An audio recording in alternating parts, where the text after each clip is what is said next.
नमस्कार. 10वीची परीक्षा संपली, सुटकेचा निश्वास टाकला असेल, नाही का? पण या आरामासोबतच एक मोठा प्रश्न उभा राहतो. आता पुढे काय? आज आपण याच महत्त्वाच्या टप्प्यावर बोलणार आहोत, जिथे पालक आणि विद्यार्थ्यांना पुढच्या करिअरसाठी काही मोठे निर्णय घ्यायचे आहेत. एकीकडे परीक्षा संपल्याचा आनंद आणि निकालाची उत्सुकता, आणि दुसरीकडे भविष्याची चिंता. मनात एक वेगळीच घालमेल सुरू होते, हो ना? कोणता मार्ग निवडायचा, कोणता क्लास लावायचा?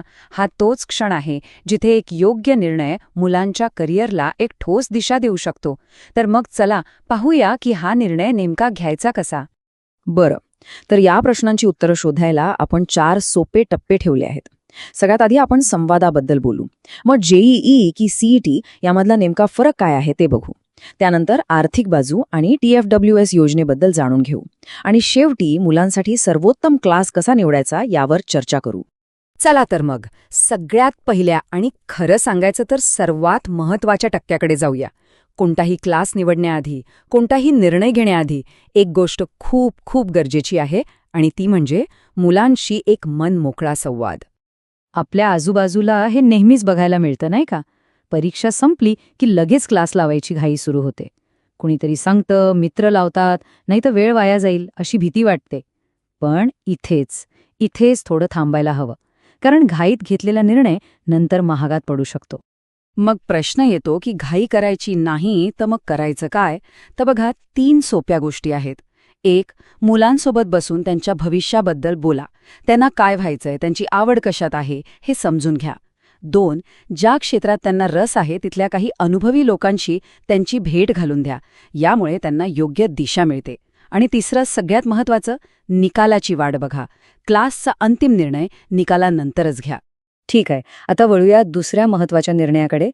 खास करून ज्या विद्यार्थ्यांना इंजिनिअरिंग करायचं आहे त्यांच्यासमोर 2 मोठे पर्याय उभे राहतात, जेईई आणि सीईटी. आणि या दोन्हीपैकी एक निवडणं हे खरंच एक मोठं आव्हान असू शकतं. बरं, तर या दोन्ही परीक्षांमध्ये नेमका फरक काय आहे? बघा, जेईई म्हणजे जॉईंट एंट्रन्स एक्झामिनेशन. ही परीक्षा IITs, NITs सारख्या राष्ट्रीय स्तरावरील संस्थांसाठी आहे. त्यामुळे साहजिकच ती जास्त कठीण असते. आणि दुसरीकडे आहे सीईटी म्हणजे कॉमन एंट्रन्स टेस्ट. ही खास करून महाराष्ट्रातल्या इंजिनिअरिंग कॉलेजेससाठी आहे, आणि तिचा अभ्यासक्रम आपल्या स्टेट बोर्डवर आधारित असतो. त्यामुळे जर महाराष्ट्रातच शिक्षण घ्यायचं असेल तर सीईटीवर लक्ष केंद्रित करणं जास्त महत्त्वाचं ठरतं.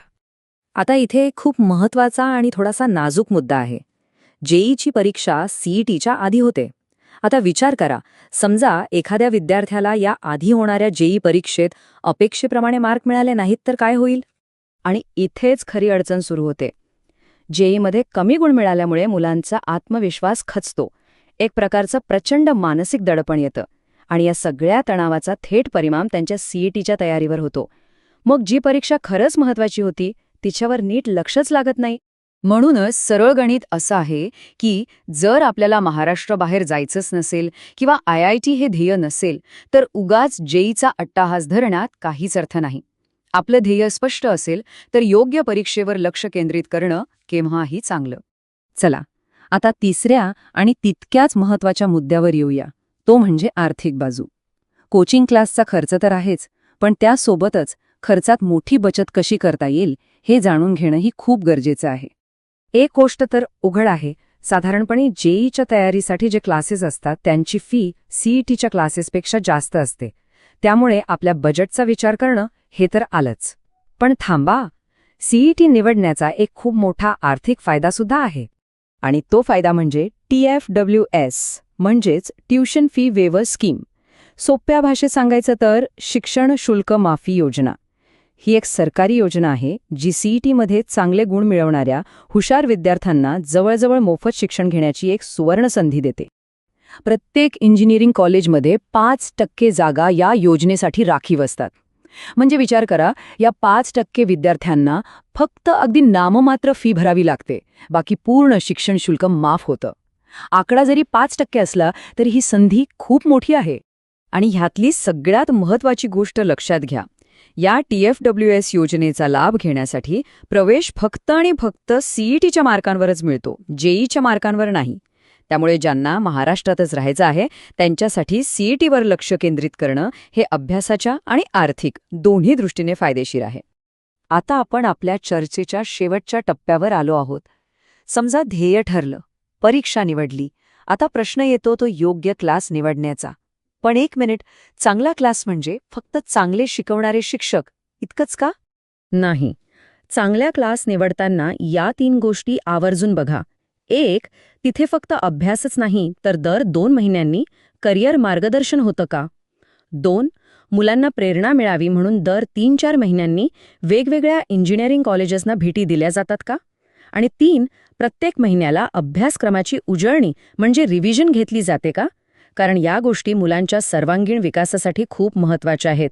म्हणून शेवटी हा एकच प्रश्न विचारायला हवा, आपण फक्त एक क्लास निवडत आहोत की आपल्या मुलाचं भविष्य घडवत आहोत? कारण हा निर्णय फक्त 2 वर्षांच्या क्लासपुरता नाहीये. त्यामुळे मुलांशी संवाद साधा, योग्य ध्येय निश्चित करा, आर्थिक बाबी तपासा आणि असा क्लास निवडा जो फक्त मार्कच नाही तर मुलांचा आत्मविश्वासही वाढवेल.